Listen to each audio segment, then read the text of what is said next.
standing up matters. They are weaker than they look. Donald Trump is insulting the service members of this country. They will experience the consequences of this, but we have to be the consequence.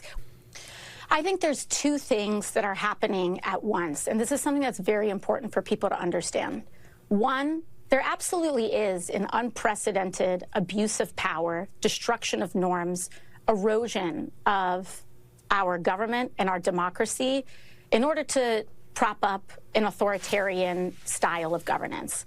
That is happening. However, they are weaker than they look.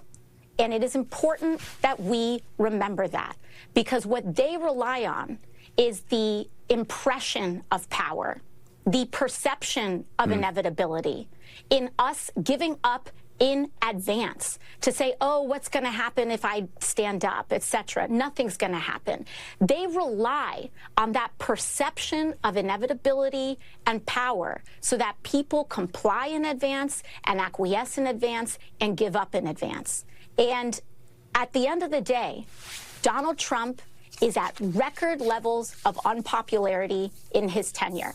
The Republican House is at record levels of unpopularity.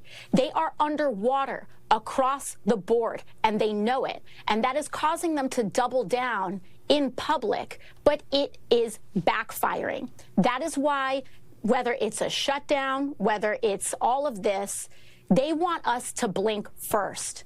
And we have too much to save. Protecting people is too important a task for us to give up before anything even starts. So they may want to send people in, but these National Guardsmen do not want to be turned against their fellow Americans. We're seeing this here in Washington, D.C. It is an insult.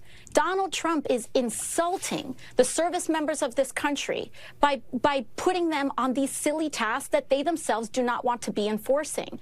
And so we have to understand that standing up matters, that our voice matters, to not give in to this cynicism, because that is what they rely on in order to perpetuate this idea that they have total immunity from consequence. They will experience the consequences of this, but we have to be the consequence, which is why we have to stand tall right now alongside everyday Americans who want us to be standing up right now as well.